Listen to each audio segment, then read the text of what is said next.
Everyone, thank you so much for joining us as we continue our conversation regarding Hurricane Dorian. We have a full press conference with multiple individuals who are here to give us these particular updates. But we have and want to introduce our elected officials who are joining us here today. We're thrilled they could be here with us. From the Orange County Commissioners, we have Commissioner Emily Bonilla, Commissioner Maribel Gomez Cordero, and Commissioner Victoria Siplin. We are also happy to have with us U.S. Congresswoman Val Demings, State Senator Randolph Bracey, State Representative Camilla Brown, State Representative Anna Escamani, of course, our Sheriff, John Mina, and Property Appraiser Randy Singh. We're glad that you all could be here with us today. Rick Singh, excuse me, not Randy, Rick Singh. Get them confused sometimes. Sorry about that, gentlemen.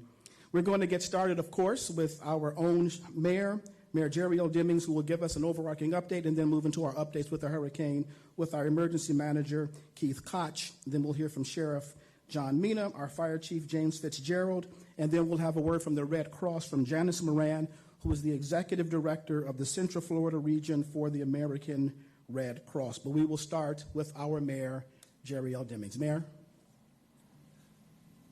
Good afternoon to all of you. Let me say thank you to all of those in the media who saw fit to come out to assist us in updating our community on the current track of Hurricane Dorian. I also want to acknowledge our local elected officials as well for their efforts in being here because of their concern for our mutual constituents as well. We are cautiously optimistic based upon the most recent track of the storm. However, we still have the responsibility to ensure that should the storm track change, that we are ready and prepared to deal with whatever the impacts are that may impact Central Florida here. You are here at the Emergency Operations Center, and I will tell you that we are fully staffed. We have met this morning to ensure that our current plans are relevant. We continue our emergency response and remain, let me back up here. We will remain closed for normal business on Monday and Tuesday of the coming week. We will evaluate whether we will remain closed on Wednesday or not based on the path of the storm. Although the storm is currently tracking off Florida's east coast, we must remain prepared for coastal evacuations as well, as they may impact Orange County. All Orange County shelters will remain open tomorrow, beginning at 8 a.m. There's a list of shelter locations on our website at www.ocfl.net/storm. We are looking at the shelter locations currently primarily in East Orange County. However, those that which were previously announced that would open in West Orange County, we're looking at the likelihood of not opening some of those shelters because of the current track of the storm. So stay tuned for additional information. We have received a tremendous response on our sandbag programs. Several locations have now closed. We have given away 150,000 sandbags to residents of Orange County. The John Young Parkway location is currently closed. The Blanchard Park and Bithlow locations will open until supplies run out.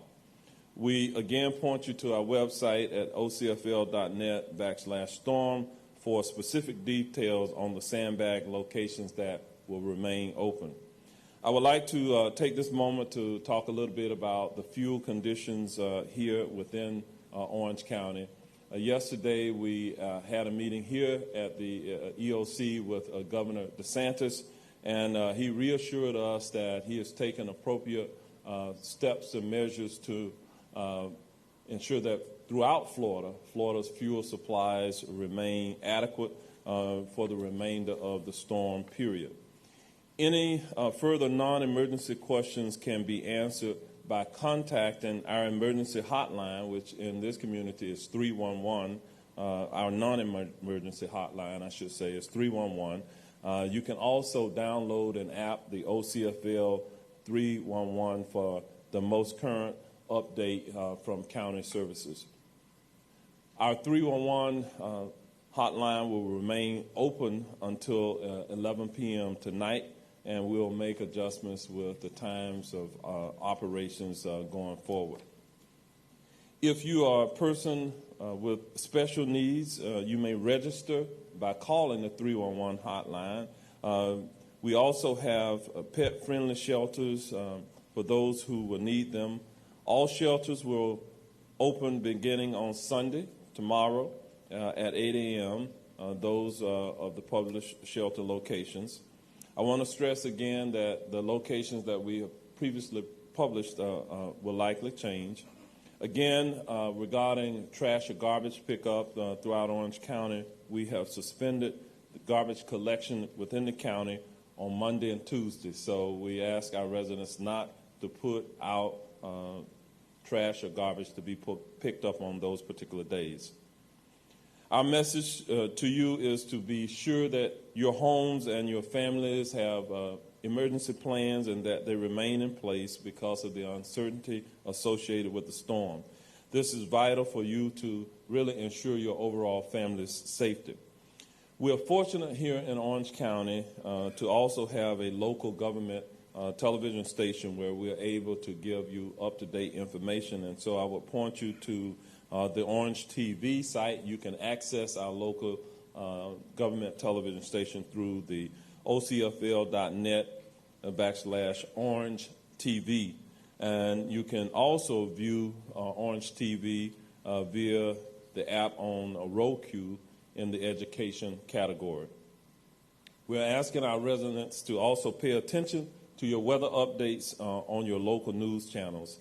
I will tell you that the most critical period of time that we are looking at here within Orange County is from about midnight on, I'm going to say Monday morning, Sunday night, to about 8 a.m. on Tuesday. Those are currently the most critical times for us in looking at the storm track itself. And so we will come back at some point tomorrow and give you an update on where we are, again, based on the track at that time. And so with that, I'm going to ask our emergency manager to come forward, Mr. Keith Koch, and then he'll be followed by Sheriff Mina and others at that time. Thank you, Mayor. First of all, I want to commend our residents and visitors to Orange County for their preparatory actions they've already taken. It's been evident this week that people have heeded the preparation actions that we have stated, fueling up their cars, getting their emergency supplies, water, food, things like that. I've seen a lot of generators going out the door at the home stores and plywood. So we do want to commend them for getting prepared for this storm. As the mayor said, the track a little bit has changed over the past few hours. It continues to track offshore, headed north. It is a powerful storm, though, 145-mile-an-hour winds, which is a little under Category 5 capability. So we do want to watch it. It was not over. It can still change. As it changes out track, it can change back in. So we still need to stay vigilant and prepared in case it does continue to head more our way.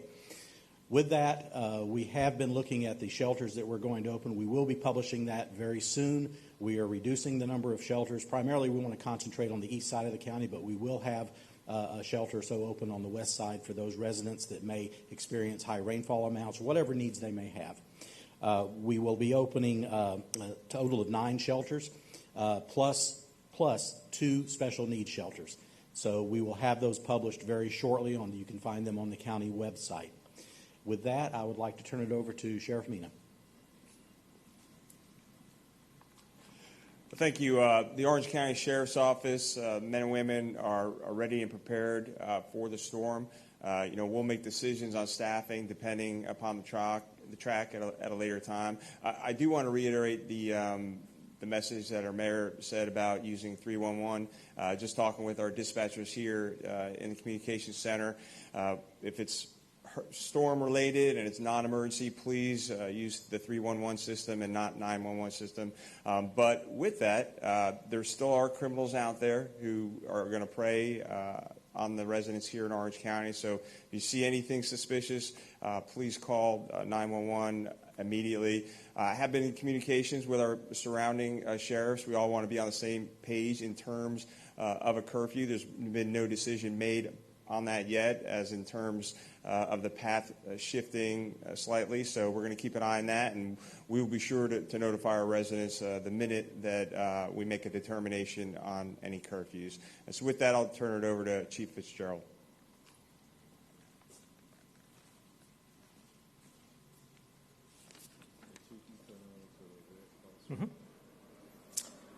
Good afternoon, and thank you all for being here this afternoon. I want to assure all of our residents and guests of Orange County that the Orange County Fire Rescue Department is well prepared to respond to any activity that may affront us from the storm that's about to fall upon us. We have also spent the last 24 hours with 22 teams from Fire Rescue following up on all of our assisted living facilities. We've checked in on over 100 facilities to make sure that their emergency plans are in place and that those that need and have generators, that those generators are in operational form. The other major concern that Fire Rescue wants to make sure that we're asking everybody to pay close attention to is when we start to lose power and everybody starts to go to their generators, it's critical that we be very mindful of the safe operation of these generators. Do not run these generators in your homes. Do not run them in the garages. Do not run them close to open doors or windows. Every year we see the tragic events unfold as people are using these generators in ways that they're not supposed to be used. We really want you to pay close attention to that. That would be really appreciated. And at this time, I'm going to turn it over to Janice Moran, the Executive Director of the Red Cross.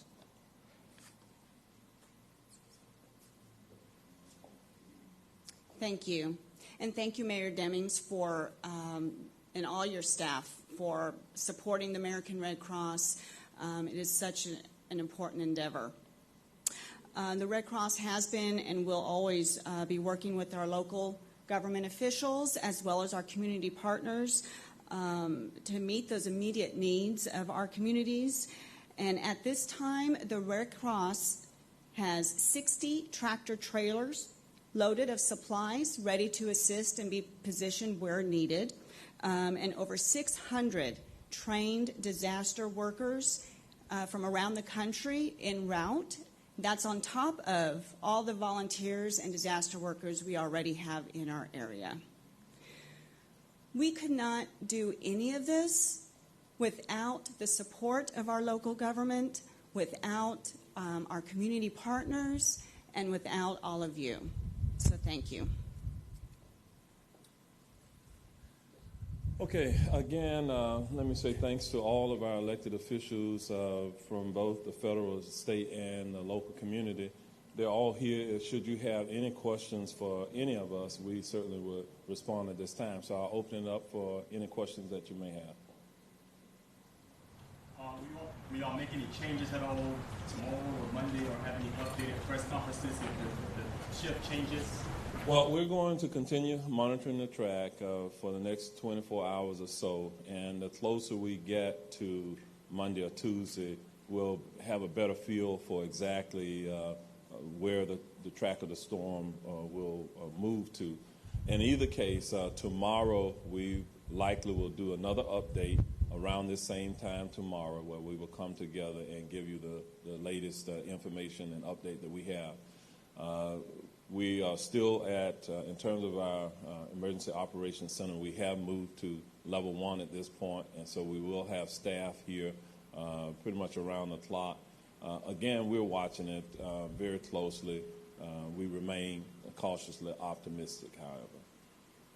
Mayor, is there anybody not in the 311 number that has advice on generator safety for any residents that may have any questions on how to safely operate? We have general information that you will be able to receive through dialing 311. And again, if it's emergency-related information, we just ask that you dial 911 for those types of information. But again, on our website, we have various tips and suggestive information that is posted for anyone in the community. And I also point you back to some of the apps that we talked about, because those apps have information associated with them as well that will answer the types of questions that you raised. Okay, with that, thank you all again for being here, and hopefully we'll see you around this time tomorrow for another update.